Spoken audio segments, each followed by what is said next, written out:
coming. I'm coming. I am. That's a creek. No, there you are. Isn't that? Yep. Coming. Ow. Ow. Ow. Ow. Ow. Ow. Mercy. Creeka. Bundle. Welcome to the Great Canadian Outdoors, everybody, and welcome to the channel. I am Tennessee Fats, and I'm coming to you from here because I'm using the outdoors right now as a bit of a jazz hands movement. That's what we're going to go with. Here's the deal, guys. I'm using this background to distract you from the fact that I totally miffed the close off of our last video. This is the intro of Battle Royale number 22. Now, Battle Royale number 22, we're going to be covering, well, you saw the thumbnail back, that's what you clicked on, it got you here. We're covering Beyond the Black River, which is a great Robert E. Howard story, but I may have administratively screwed up here. Some of you remember in the close of the last video, one of the things I said was, well, in the next Battle Royale, what we're going to do is the incumbents, you know, the ones that automatically win because there's only one comic adaptation of that. Well, I kind of miffed the check on that when I did this way back in 2021. Here's the thumbnail of Battle Royale number 1, which is all the way back in June of 2021, where I started this whole process off. And when I did that, I sat down and I wrote out a list of all 18 Robert E. Howard Conan stories. And I said, well, what are the comic adaptations? I did all my research, and I found out that 15 of them had 2 versions. 3 of them only had 1. Well, in closing off and doing my double checking, I found out that I was dead wrong because 17 of 18 of them actually have comic adaptations. Beyond the Black River was the first one I discovered. Went, oh, and I actually own both of those. I should have known that. So forgive me for making the miff. We're going to get into this one today and we're going to fix it. So what we're going to do today is we are comparing the Marvel adaptation, which was in Savage Sword of Conan number 26 and 27, with the Ablaze version, their miniseries, of the Cimmerian Beyond the Black River. So without any further ado, let's flip this camera around, let's get back into the office and get out of the cold here where we're going to be safe, and then we'll get into it. All right, we are back in the office. It is a safe place. It's a normal space. It is time for us to sit down and talk about what happens in Beyond the Black River. So I've got my coffee here because I'm still fighting off one hell of a head cold, so we might have to take sips as we're going. I'm going to make this one relatively quick. You guys know when we walk through these Robert E. Howard stories, I want to give you as much detail as possible, but quite frankly put, I don't have it in me to do all that today. So we're going to keep this one somewhat low key. Let's start with the where. Now, the map is behind me here, but you guys can't see it. So I'm going to put an image up over here so you can see it. All right, so I've zoomed in here on the western boundary of Aquilonia, but you'll notice, now there's something to this. The western boundary of Aquilonia, as I see on this map, is the Thunder River. That's not actually the western boundary of Aquilonia in this story. The story is actually the tale of how this western boundary falls back from the Black River, which was the boundary, to Thunder River through a massive coordinated attack by the Pictish people who live, well, beyond the Black River. Hence the reason for the story and the title that we have on this one. It's a really cool tale wherein Conan basically befriends another adventurer named Balthus. And the two of them live through this massive event, which is caused by, well, really just a ridiculously small slight, but has major repercussions on where the boundary of Aquilonia will be going forward. And it's an interesting interplay between the state of civilization and the state of barbarism, where Conan truly represents some sort of bridge between these two, where the civilized people of Aquilonia are seen as the state of civilization. These savage Picts that live beyond the Black River are seen as the state of barbarism, and Conan's somewhere in the middle. At the end of this, Robert E. Howard has his chance to actually say, as the author, that barbarism is the natural state of man, and that civilization is really just a veneer or a convenience we put on when we're able to. Kind of cool. The other cool piece about this, and I'll let you guys research this one on your own, is did Robert E. Howard actually write himself into this story? A lot of people think that Balthus and the dog Slasher, I think is his name, are actually representations of Robert E. Howard and his favorite dog in the story, which I can kind of see. I mean, and the reason why I can kind of see that is because Balthus and the dog get a lot of page count in what is a Conan story. So I'll leave it up to you guys to, guesstimate that on your own. Do your own research, but I think it might be the case. The story is actually, well, pretty quick. And so for that reason, I'm going to be able to go this one relatively quickly. I'm not going to throw in a lot of detail here because I don't want to spoil it for you, but I'm just going to give you generalities. Because, well, we're going to go through the spoilers when we get through the actual comics. The bottom line is, at the beginning of this, Balthus is saved from an ambush by Conan while he's meandering in this area between Thunder River and Black River. He's heading out to a fort that represents the furthest point of civilization for Aquilonia. And Conan explains to him what's going on. You got the Zogar Seg guy who's basically enacting revenge, or what they see as revenge, because he was imprisoned in the fort for stealing horses. So he brought forward this forest devil, and this forest devil is beheading the people that Zogar Seg has decided are 100% responsible for why he was in prison. But beyond that, Zogar Seg has decided, no, this isn't just a case of we need to kill these 5 people. I'm going to unite all the Picts, and what we're going to do is we're going to wipe the Aquilonians off the face of the earth. And this is something the civilized people of Aquilonia are actually worried about. At least the people in the fort are. The people who are living back in the city, who don't have to see this or live the risk every day, are kind of downplaying this, and they're not even sending enough troops to defend it, because they're just saying, well, it'll never happen, so who cares? Conan is out there at this point in time where he meets Balthus. Unfortunately, the last of the 5 people that need to be killed is killed by the Forest Devil. And through some interesting interplay that shows this Forest Devil to be intelligent, Conan and Balthus are tricked away from the body long enough for it to steal the head and then meander on off into the bush laughing.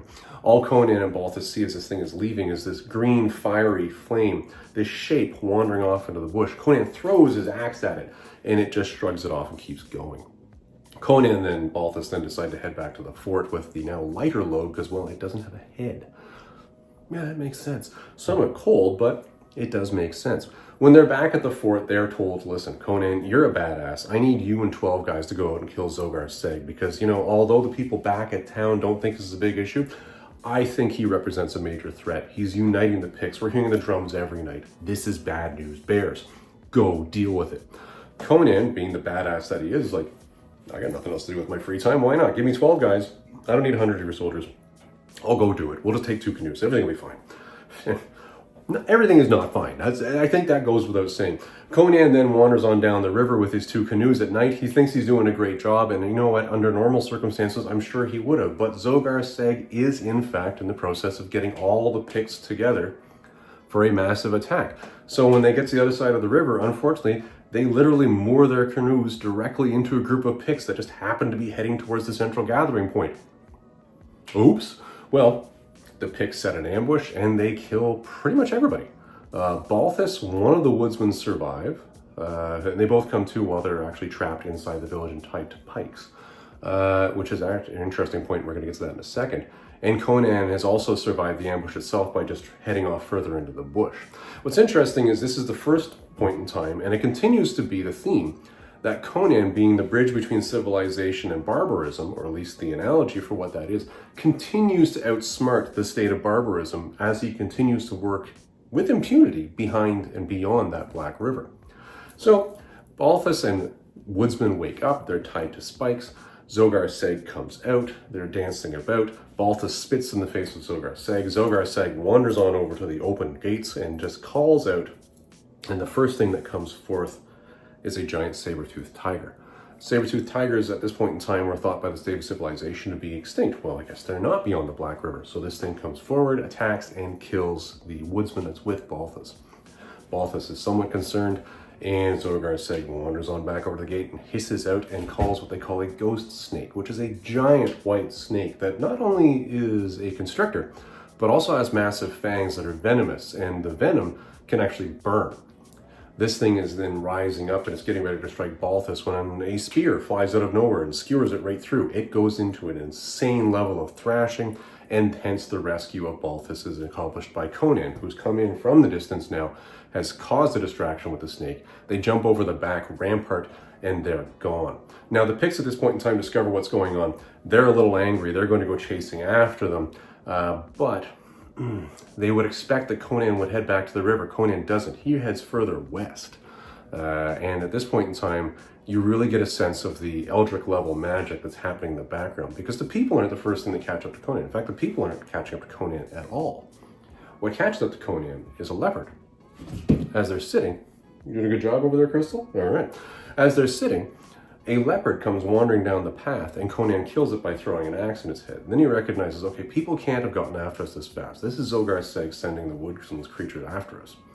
And this is where you get that whole conversation about this wonderful state of barbarism and savagery, because Zogar Seg is seen as having the ability to communicate back to an age when man and animals spoke the same language. And the animals who do still remember the language will remember it and will respond to him, which is why only some of the animals are actually responding. Conan turns around and then says, okay, well, if I'm being tracked because animals, they're a problem. I saw this symbol once on a cave that hadn't been disturbed for 1,000,000 years. Let me draw it on the ground here. And you know what? I also had this shaman tell me that this is kind of what it does. And they step back and they wait. And a panther comes along and sniffs at it. And then just almost like it's horrified, crawls backwards and takes off. That is an important moment. That's going to come back and haunt Conan later. But what it does is it causes the animals to now back off. So here you have the avatar for this halfway point between barbarism and civilization, using the state of barbarism against itself, by using that magic against itself and canceling out the animals being called against him. After this, there's a variety of battles that happen as Conan is making his way back and trying to get back across the river. When they finally do cross the river, they find they're too late to save the actual fort. It actually is under attack and has been under attack for a while. It's lost. Conan says, okay, the only thing we can do here is go back and save the settlers that are along the way and warn the city, because, at least that stands a chance. So Balthus runs off to warn the settlers. Conan gets separated from him because he has to go and get a bunch of men that are at something called a salt lick. I don't know, they've gone off to get salt. Balthus does actually save a couple households and actually does have to make a last stand against the wave of Picts with Slasher the dog. And unfortunately, he does not make it. But he buys enough time for the settlers to get back. Conan, when he runs into the men at the Salt Lick, is heading them through the woods themselves to get back to the city. And as he's going along, he says, wait, something's following us. He says, you guys go on ahead, I'll take care of this. He stops back, and guess what's there? It's that very fiery forest devil that was not really trying to kill him at the beginning, but that was there at the beginning of the story. The forest devil then explains to him, he's like, no, Zogar Seg is my brother, all right? And effectively, they're both demigods because they're the child of a god and something else. So this fire guy being a fire elemental and that god. Zogar Seg being a human female and that god. Interesting, okay, but they're tied together because Zogar Seg, when he drew his brother into this realm, tied him to him, so that he had the ability to be flesh and blood. But if one feels pain, the other one feels the same thing. A conversation happens around that. But Conan says, wait a minute, you had a chance to kill me earlier. Why aren't you doing it? Why are you doing it now and you didn't do it then? And he says, well, I wasn't told to kill you then. This time, however, the elder gods have told me to kill you because you drew a symbol on the ground that you shouldn't have drawn. Only a priest of this particular god can do that. And Conan's like, okay, valid point. Yeah, okay, well, listen, just get it over with. The thing attacks, and, well, quite frankly put, unlike what it's previously done with a bunch of people where it took them by surprise, Conan's not afraid. Conan does fight back, and Conan does kill it. Unbeknownst to Conan, though, as he kills this creature, off in the distance where the actual sack of the fort is happening, Zogar Seg dies. And he dies of the very wounds that Conan has just inflicted on this fire forest demon. Very interesting sort of Eldritch play there. The story then cuts. The battle is over. The Picts have all withdrawn. Obviously, the new line in the sand has been drawn now, and it is, in fact, at the Thunder River, which is where we saw on the map earlier, because the Picts have pushed civilization back. And Conan is sitting with one of the survivors of the fort, and they're saying, oh yeah, well, Balthus, we found him, and we found all the dead that he and his dog had killed. And Conan says, well, I'll kill 10 Picts for the man, and I'll kill 7 Picts for the dog. And they drink off to it. And the person who's talking to him says, okay, well, I'm obviously not going to change your mind. And then he has the conversation about the natural state of man being barbarism. Interesting story, and that's really where it ends. What did I like in this story? Well, I like the fact that you actually had Conan being the middle ground. He was an avatar for something between barbarism and civilization. But at the end of the day, you saw that border, that line in the sand being drawn and pushed back, because barbarism was able to do it. It really pushed Robert E. Howard's point that barbarism is the natural state of man. The other thing I like in here is I do actually like the way that you saw more of a character that's not Conan in a Conan story. Clearly, Robert E. Howard had an affinity for this character. Whether he was writing himself into the story or not, I don't think it really matters. What matters is it was a really strong character.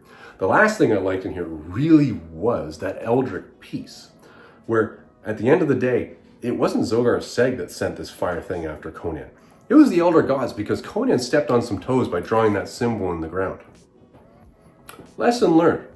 valuable lesson learned there by Conan. All right, let's get into the Marvel adaptation now and let's walk through that. All right, let's get into the Marvel adaptation of this one, shall we? You know, funny part about this was I went downstairs to the Tennessee Fats collection and I was saying to myself, you have so many Savage Swords of Conan. Surely you have issues 26 and 27. You know what I discovered? I only have issue 27. I don't know how the hell that happened. Like, that's irksome. I think irksome is actually an understatement. That's troublesome, in fact. I will use that phrase. But you know, something positive happened over the last couple of years. It's this fancy thing. It's Titan's reissuing of the Savage Sword of Conan Omnibus. Yes, those things are coming out right now. And this is Savage Sword of Conan Omnibus number 2. I already have it, and this actually gave me the chance to crack this bad boy open and read stories out of this. Now, for those of you who want a review of the Savage Sword of Conan Omnibus, I have not done any of these on my channel. In fact, I've got a whole whack of them sitting over there on the shelf right now, all still in the shrink wrap because I haven't gotten through to reading them yet, because my reading pile is already like this thick. But if any of you are interested in that, let me know. I've been tending to steer clear of that up until now because, well, there are enough other channels out there that do omnibus reviews that are based on Titan comics. So if you really want to, you can go check those out. So we're going to go through the actual comic adaptations that are collected in here. That's how we're going to go through these today. So let's get back to issue number 26 right now. This is the one. And right off the bat, you have an image that doesn't actually occur in the story at all, where Conan is tied to a pike and the snake is coming after him. Not entirely sure I understand that. But anyways, let's just get through the actual story itself, shall we? Now, bear in mind, I put lights here and here to try to cut down on the glare on these high gloss pages, because, you know, in a typical Savage Sword, I'll show you a page right here. These pages are nice and dull on the inside. We don't have to worry about glare. But, you know, here you do. All right, so the story starts off, nice little vignette page right here. Script by Roy Thomas, art by John Susima and Tony DeZonga. And there it is, adapted from the story by Robert E. Howard. The story starts off with Balthus wandering through the woods. As we discussed, he was at the beginning of the story, and it's unfortunately he is beset upon by a trap where an arrow goes wide. He dives behind a bush, and he gets, come on out, boy, there's only one, you know, here's where the conversation starts. Balthus seems somewhat destroyed to see a Pict so far into the interior, and they have a bit of a conversation where he explains who he is and how he actually cut the guy in the back of his head with his axe, and how he's Conan, and how, you know, he actually hunted him. He's like, wait a minute, you are actually able to sneak up on a Pict? Kind of an interesting comment, and really speaks to setting the tone that Conan is that stage that's somewhere between civilization and barbarism. As they're having a conversation, they're talking about, you know, the fact that he was actually there at Venerium. And they're interrupted by the scream. The scream that is the merchant having his throat slashed. Now his head is still attached. His throat is slashed. Look at his throat. And it's been slashed. And it's not a blade. It's actually a talon. And yes, I know this person. This is where they have the conversation where he introduced them to Zogar's Sag. Which makes sense and points out that no, this wasn't a person. Because, I mean, look at this footprint. Obviously, nothing's left that before. And Balthus is like, yeah, I've never seen a man or a beast leave that before. They said, well, better make a litter and we'll get him back because, you know, losing heads that way sets a bad example. I like that phrase. That was a funny one. That does recur here as well as within the Conan story written by Robert E. Howard, which I actually read in this collection over here. So, interesting way for them to throw that in. And as they're carrying it back, they hear the scream. The scream is from behind us. Oh, sorry. It was a woman's scream. And they hear it. They go tearing off into the woods. And they're like, well, no, it was from here. Where is it? And now it's behind them. And lo and behold, they go racing back to find that there's the creature lumbering off and the head is gone. He throws his axe and it's just, that's it. So at least our load is lighter. Let's carry this back to the actual fort. Nice cutscene when we get to the fort. This is actually bang out of the story. Where it's open the gate, damn your hide, can't you see it's me, Conan. They head in and unfortunately the men are somewhat bewildered by the fact that this individual, this merchant, has gone off and got his head cut off. They kind of saw it coming though, because the lunacy that's happened to all the preceding 4 happened to him as well. It makes sense. Obviously, this isn't a positive thing. And through some back and forth discussions, effectively, it's a whole issue of, you know, Conan, I need you to go out and take out this guy. It's a problem. And he says, yeah, no problem. I'll take the 12 people with me. We'll do it on our own. Balthus, yeah, you can come with me. And then they're suddenly paddling their way down the river. And we get to, I wanted to show you guys here. This is the interesting part where they go wandering off into the actual woods and they leave Balthus and the other individual on the shore. And as you can see, it's drawn in such a way that you get a sense that, okay, well, obviously they're being very sneaky. And the writing is actually done in such a way that it's shown that they're being very sneaky. Which is why it's such a surprise when later, unfortunately, the other person starts drifting out into the river. Balthus goes to find him and finds that he's dead with his throat slashed. And then the battle occurs where he manages to kill one, but unfortunately he's beset and knocked out and comes to tied to the stake in the village full of the pigs. They're dancing about. There's the pyramid of heads, which I didn't discuss when I was talking about the story because I said I didn't want to go into too many details. You're going to see them here. This pyramid of heads is effectively the 9 men that went in with Conan, because the other one's right there, by the way. And these have all had their heads cut off. They're in a pile. And they're saying, well, Conan wasn't really taken though, right? No. And he says, well, you know, they snuck up on us and they fired arrows at us from either side. We fought, but unfortunately they took us. And that was this was a group of Picts that were coming here because we walked right into their ambush. And out comes dancing Zogar Sag, who dances about. And in this case, it's interesting because the woodsman is the individual that spits on Zogar Sag, not Balthus himself. I'm not quite sure why that was done. The doors are open and Zogar Sag walks to the front and makes an inhuman call, and in comes this saber-toothed tiger, who prances about, and it's finally pointed to, you will attack the wounded forester, and the tiger does come and attack, lunges, breaks him right off, and carries him out. Now, I will say this. In the Robert E. Howard story, this whole issue of him being taken by this saber-toothed tiger was really put into a lot of details. The savagery of this attack was such that in this leap, that its jaws had basically bitten through his skull, and that his back claws had disemboweled the body. At the same time that had happened, he'd broken the sinews that had actually held the man tied to the post, as well as the post itself, and then wandered off with basically the bloody stump. Obviously, Comics Code Authority not even being involved in these because they're magazines, but with Marvel producing what they were doing, they didn't go into that level of detail here, and they kept it a little bit cleaner. Obviously still very savage, but not exactly what you would have expected.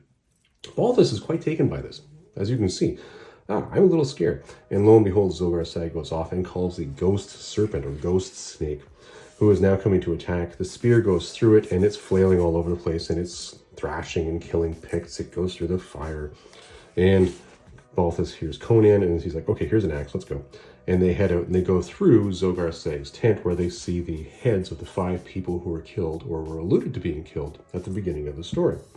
And this is where an ape thing attacks, which is kind of funny. I didn't even talk about this, but when they did rescue Balthus, or when Conan did rescue Balthus, there was an attack of an ape, and it was just described in the story as this lumbering shape attacks, and he slices its hand off and kills it at the same time.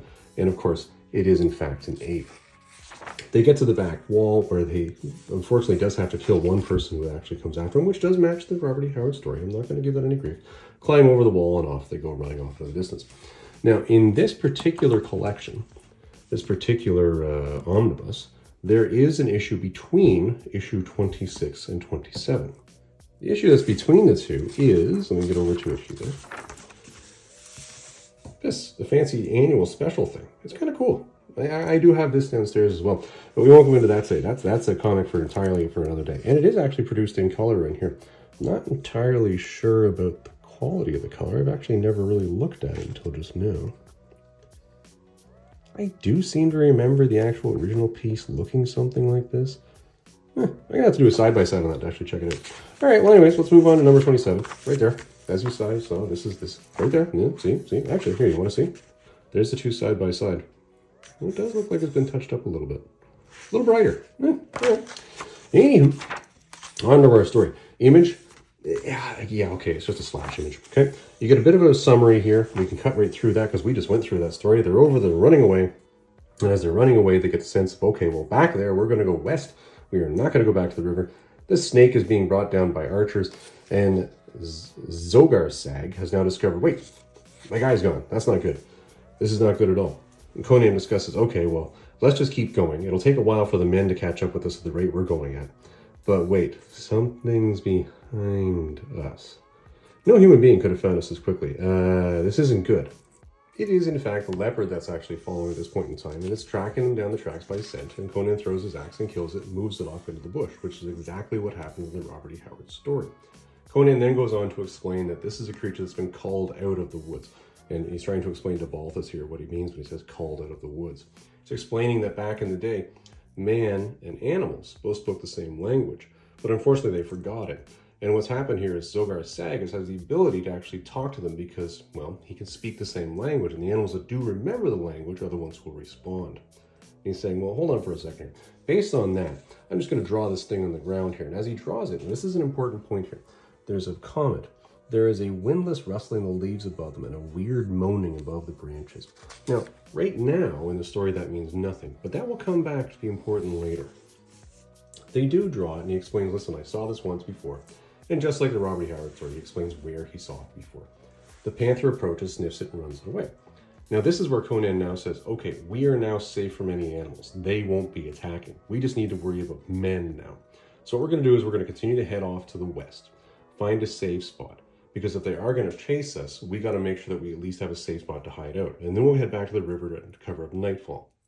So they find the safe spot that they're going to go to, and they do hang out after they get a drink, and they're waiting, and unfortunately nobody arrives. This is where Conan says, well, hold on. If this is the case, and of course, there's two things that actually happen in this conversation. One is Conan says, well, if this is the case and they're not following us, that means they must be getting ready to attack. So we need to get back and warn them because, obviously that's a problem. Now, the other thing that happens in this conversation is a lot of back and forth about all the places that Conan has been that Balthus has not been. And Balthus starts to recognize how well traveled Conan is at this point in time. Conan decides at this point in time, okay, we're going to head further south. It'll be fine. We'll cross the river because we do need to warn them. Obviously, the fort is going to be attacked. And we'll make it there. We just need to get there first. But unfortunately, they haven't gone far enough south. And they run into the very issue that they ran into when they first had the boat hit the side of the river to begin with. Another pack of Picts that's been drawn together because they're going to be part of this overall attack. They've wandered right into another group of them that are coming.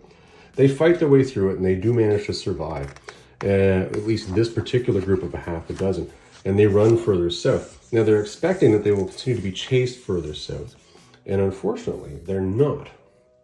I say unfortunately because this means that obviously they've been called back because the fort attack is going to be sooner as opposed to later. And Conan says, well, we'll just head a little bit further south, again, and then we'll try to cross the river. And of course, as they're heading further south, they do find one Pict in a canoe that's actually rolling along the river. Balthus is somewhat surprised when Conan suddenly yells out something in Pict that this Pict then responds to and immediately starts to row towards them. He rows into shore and Conan basically just gores him with an arrow and the guy falls into the water and that's the end of it.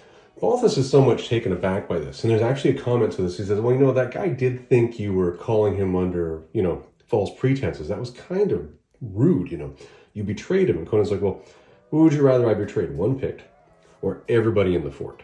And that's a comment that came directly from the Robert E. Howard story, once again talking about that interplay between, well, what is civilization and what is barbarism? Kind of interesting. What Conan did actually call the Pict was he said, hey, there's some white devils over there zeroing in a line on you with a bow and arrow. Get into shore quickly. And unfortunately, that's really mean. Kind of funny. Anyways, they get to the other side of the river. And they're heading along and they're heading up to the fort. Before they get there, they run into this dog. This is Slasher, the dog I referred to earlier when we were talking about the Robert E. Howard story and the interplay. Slasher is the surviving member of a settler family that were slaughtered and was heavily wounded, but did kill a bunch of Picts at that attack. He was then nursed back to health at the fort and then went wild.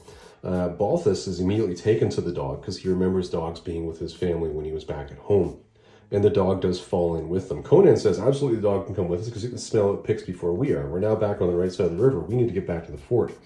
And as they're heading along, they hear all sorts of noise, and unfortunately, the fort is already being attacked. Now, they do fight back the first wave. Balthus is saying, oh, that's great. We'll just go down there and help out. And Conan's like, no. You're missing the point. This battle's already over. These guys are dead. There'll be a few more charges, and the Picts will be over the walls. What we need to do is go and warn the settlers. The settlers get back to the city. That's all we're going to be able to say. We go down there, we're just going to be dead. So they head off. And as they head off, they're running along. And this is an interesting vignetted piece in here. This actually draws back to, I'm going to say, Robert E. Howard's Texan. This comes directly to the Robert E. Howard piece. I'm not going to say Marvel made this up because they didn't. And in it, you have an ox cart with a young couple that are heading out to become settlers. And the oxes have been slain. The man and woman have both been brutally murdered and just been cut to ribbons. They've been stripped naked. The Picts are dancing about. The ox cart is on fire. And what it does is it causes enough rage in Balthus that he just draws an arrow and attacks. Now, I think that's probably a little bit of inner Robert E. Howard coming out in the story.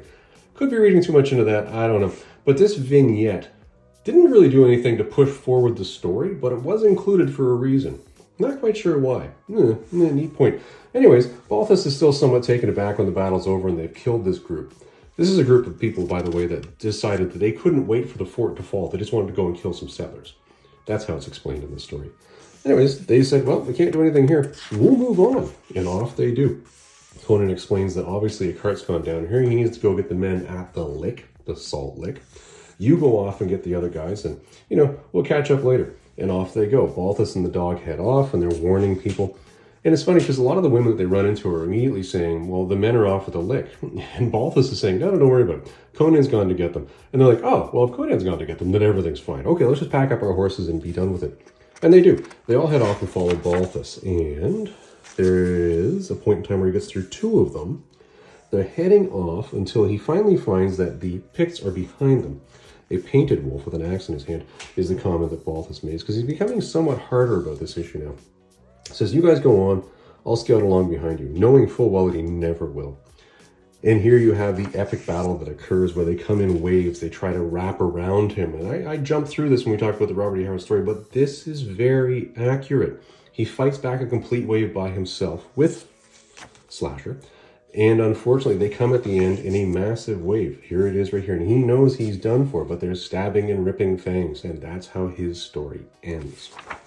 Cut over to Conan. Conan, who runs into the men who are actually on the trail to the lick because they heard some sort of a ruckus when they were hunting. I think, was it a moose they said they were hunting? I can't remember when they said they were after.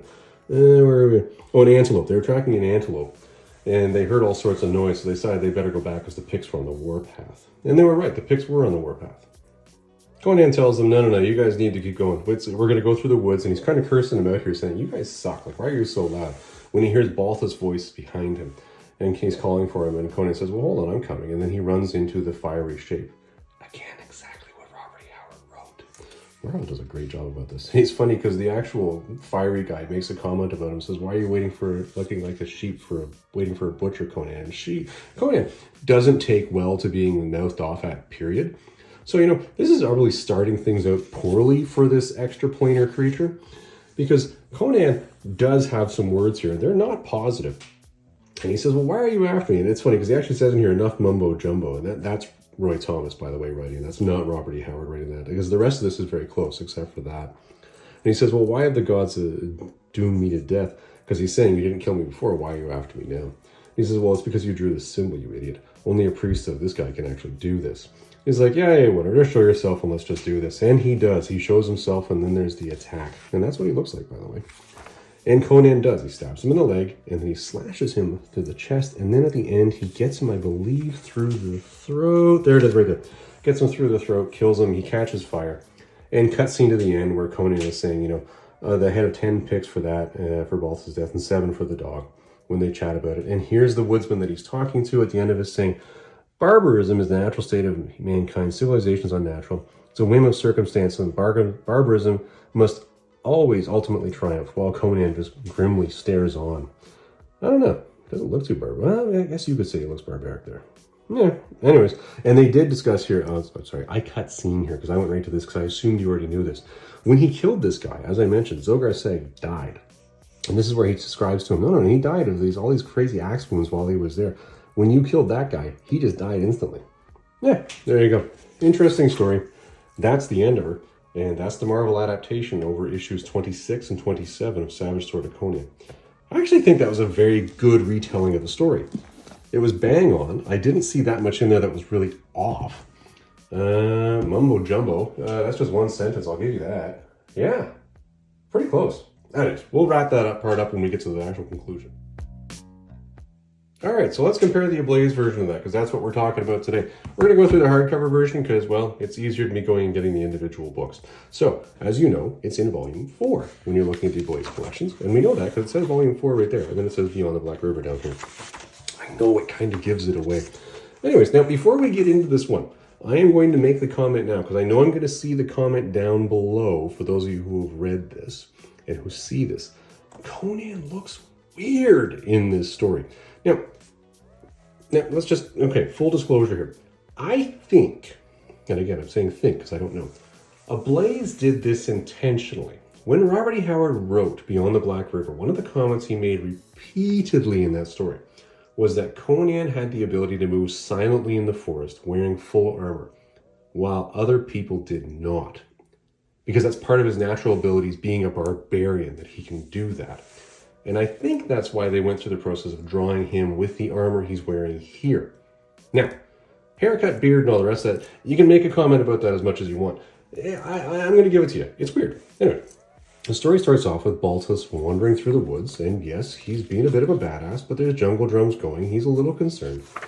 And as he's there, he hears a noise, schlack, and an arrow goes flying off, and he jumps back for cover.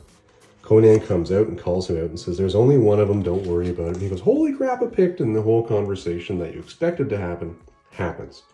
Balthus and Conan have a very similar conversation to introduce one another while they're at this initial point, until they are interrupted by the scream. Well, there's the scream right there, by the way.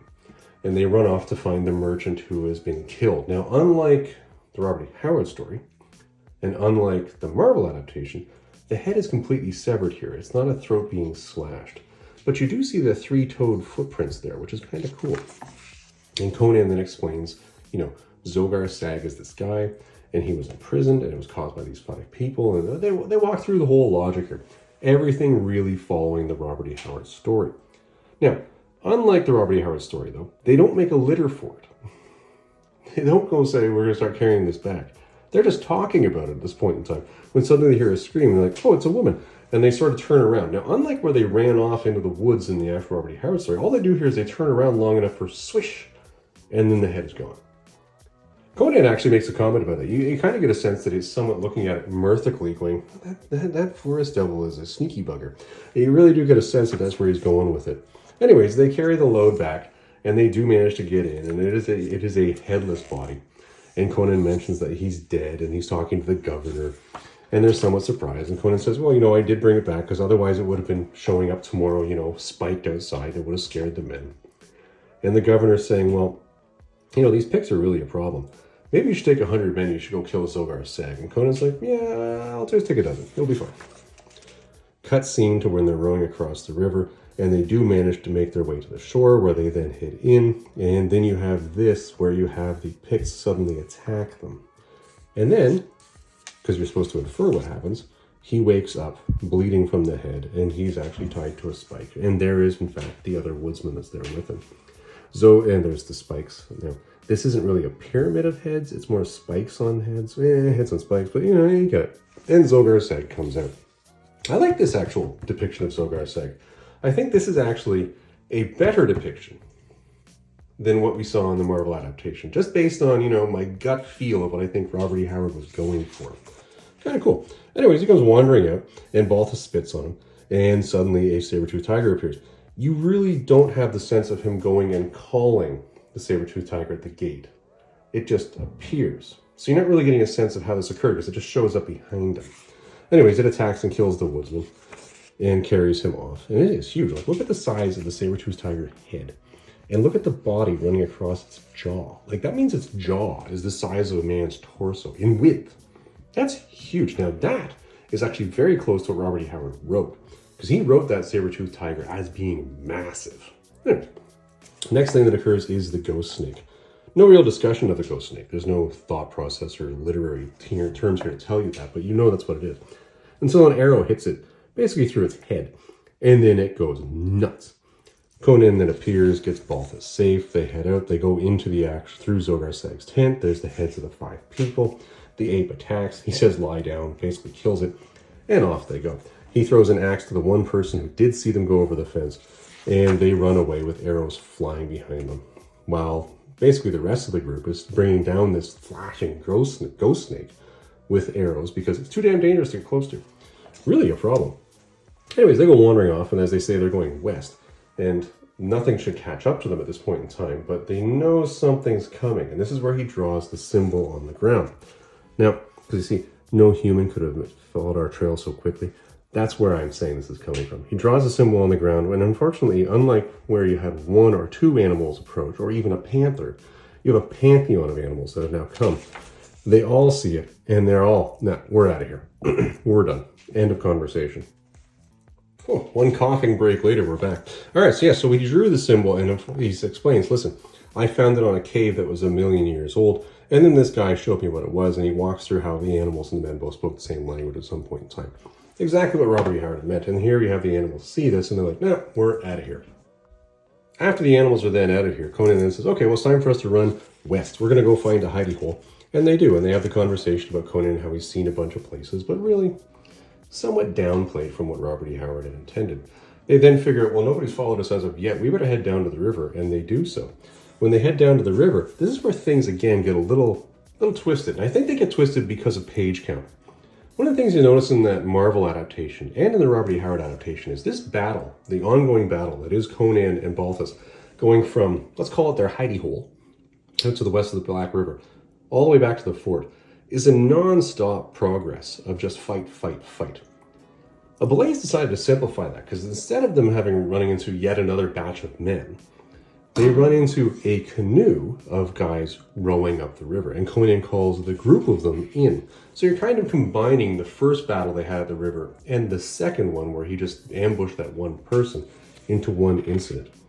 And Conan says to them, get ready, the surprise won't last so far. And they fight them off and then take the canoe and off they go. They get across the river and they find that unfortunately the fort is already under attack. Once they discover this, they then find Slasher the dog, not ahead of time.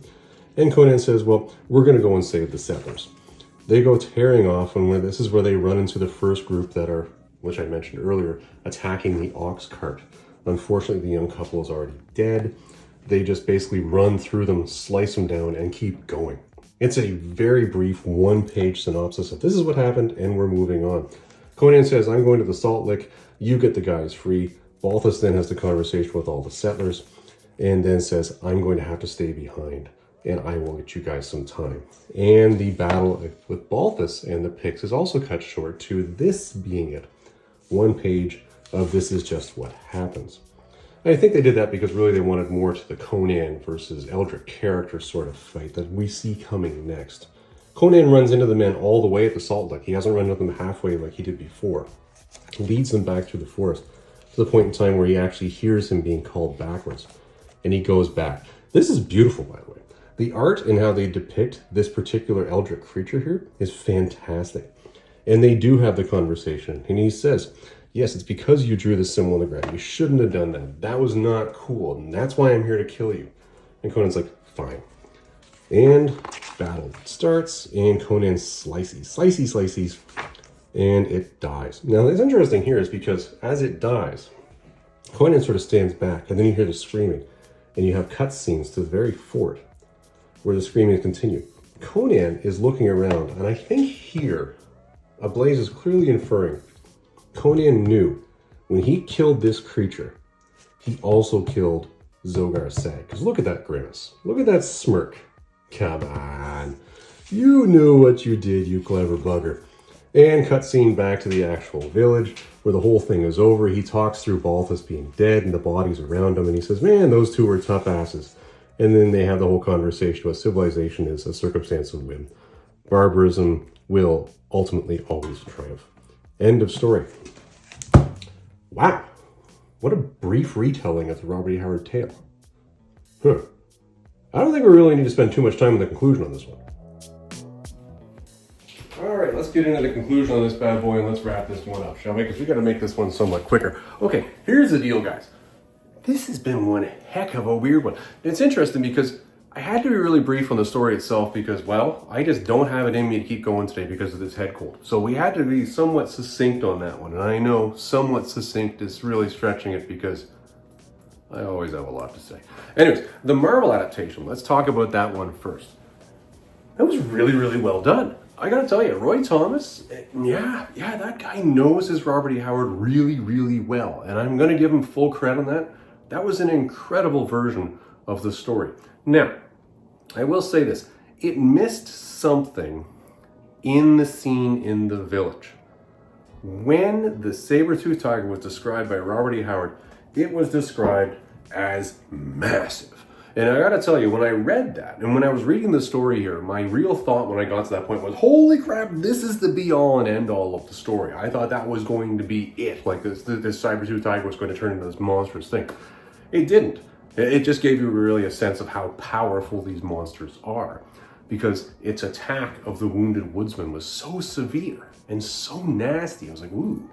Now, Ablaze, in their depiction of that saber-toothed tiger in sense of scope, I think was actually more accurate, because Marvel drew a saber-toothed tiger to be really what we now know a saber-toothed tiger to be, whereas Ablaze really blew that thing up. Like, you know, the mouth the size of a megalodon was pretty damned impressive. But let's set that aside. The overall story, though, was bang on. Everything followed exactly what Robert E. Howard had in there. Even the cutscenes were done in the exact same way.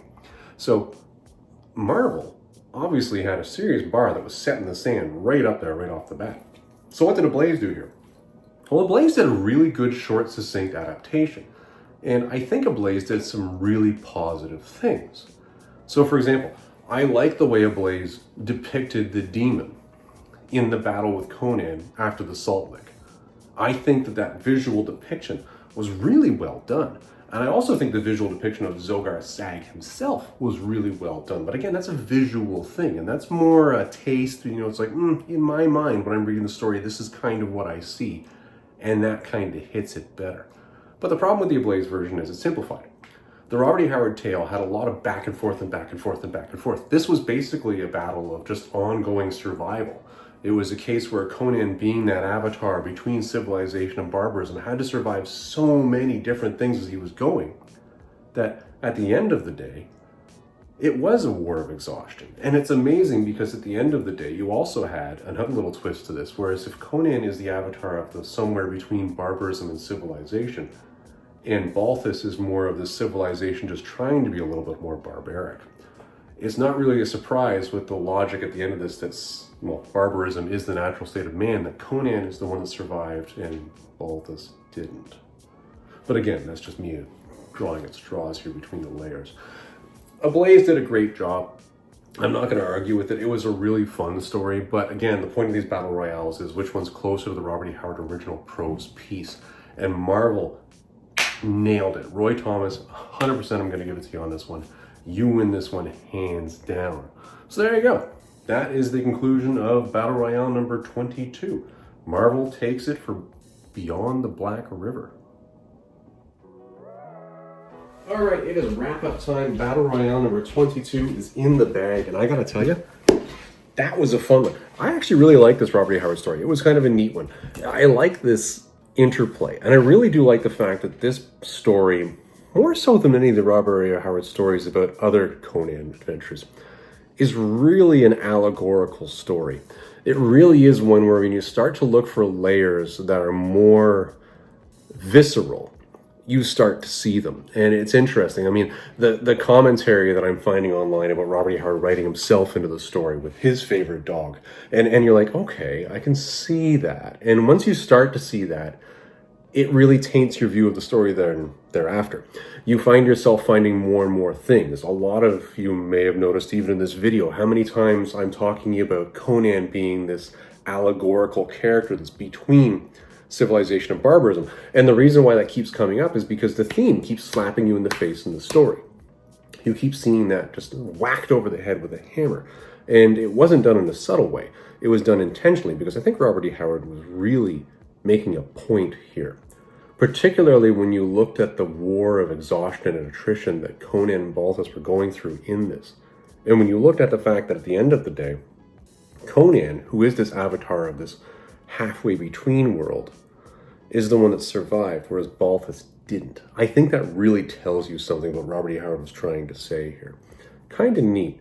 Now, I'm not really surprised that Marvel took this, and I'm not really surprised that Marvel took this as easily as it did. Marvel and Roy Thomas really appreciate the Robert E. Howard prose work.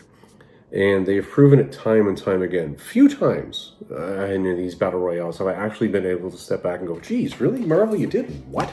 And I find in those cases it's more based on editorial choices and page count issues. Now, I'm not in the business of comics. I'm just assuming that's what's actually occurred here. But Ablaze is one that drives me a little to distraction at times, because Ablaze in their marketing was, well, we're going to give you Robert E. Howard as Robert E. Howard intended. And in their art, they clearly do choose to do that. The visceral nature of what they give you, the imagery, really does draw down to what I believe Robert E. Howard was saying. It's not really a surprise here to me that Marvel downplayed, or I don't know if downplay is the right word, but we're going to use it here, downplayed that saber-toothed tiger and downplayed the ghost snake. When I was reading that in the Robert E. Howard piece, as I mentioned earlier, this was something where I thought, wow, this is going to be it. Like, this is the it. I was like, Jesus, did I get the end of the story already? What the hell happened? But no, I was wrong. It was not it. But it really did give you a sense of the scope of these particular creatures and how this is something that exists outside of civilization. The fact that these existed outside of civilization was a thing. There's a reason why there was there. So when Ablaze draws a saber-toothed tiger that's mouth is the size of a megalodon, that literally can carry a man sideways in its mouth with just the head sticking out one side and the legs the other. We're talking torso length. That's a big-ass creature. And I think Ablaze really nailed it. That's really what Robert E. Howard was writing to when you read the what would be the word I would use for here? Just the severity of that attack. It was just, whoa. The ghost snake that literally, as its fangs are dripping the venom burns, like physically burns. That's, wow, like that's impressive stuff. Ablaze drew it. Marvel downplayed it a little. So Ablaze gets it in the art, but the problem is Ablaze is also making something where they really do have a page count issue. They are saying it's a miniseries of only this many issues. We gotta, right? And as a result of that, they simplify. And they simplify too much. So many times in these Robert E. Howard Battle Royales, as we're getting close to the end of these things, we see this happen again and again, where Ablaze clearly has the right intent, and Ablaze clearly has the right delivery in a lot of ways. But it continues to fall short when it comes to saying what's closer to Robert E. Howard, which is funny because when you pick up these hardcovers, in here, after the story, is the entire Robert E. Howard prose piece. Like, I don't need to get out my fancy little book here and read the story, because if I really wanted to, it's already here. You know, when you're giving the reader both of them, the reader's going to be able to call you out when you fall short on something. I don't know. Kind of funny. I'm not giving them a hard time. I think they've done a great job. I'm just saying, it's not exactly as Robert E. Howard intended. Anyways, that's our video for this week, guys. I tell you, this was a fun one, as I mentioned earlier. And I think our next video, Battle Royale number 23? Yeah, 23 is going to be, which one is it? The Devil in Iron. Yes, the Devil in Iron is going to be the last one that we're covering that is a Battle Royale. And I have verified that now. We don't need to do another jazz hands moment where I have to distract you with the Great Canadian Outdoors as to how I've miffed it. Because I can't, for some reason, count the number of comic adaptations from 1 to 2. Apparently getting to 2 is a bit of an issue for me, or at least it was in 2021. It's also shocking that I've been doing this now for almost 4 years. Wow. Yeah, this is adding up. Anyways, everybody, that's our video for this week. I hope you enjoyed it, and we'll see you in the next one.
All right, it is Easter egg time, and it is time to, well, it's time for a heart-to-heart. It's time, would I say this is going to be a page from the Book of Tennessee Fats? I don't know. If it is, it's an entirely new page of the Book of Tennessee Fats, which I find fascinating. I'm going through a moment of personal growth here, which just shocks me. I have actually attempted to shoot this Easter egg. And you guys know I do these Easter eggs completely just off the cuff where I think of something funny to tell you guys and away we go. This one isn't going to be one of those funny things. I have stopped recording this and started from scratch now, I think 6 times. Is it 6 or 7? It doesn't matter. It's numerous. That's the bottom line. Because as I'm recording this, I keep finding myself getting so upset with my own week this week. None of which is my own doing. But it's things that are happening to me that have just led to a horrible week. But within that has come to light something where I've stepped back and I said, this is really how I'm being rewarded for what I'm doing? Really? This week really shocked me. It shook me to the point where something happened where I felt so personally betrayed. It's left me with a sense of I don't really trust the people around me anymore. And I'm not talking about with my family, everything's fine.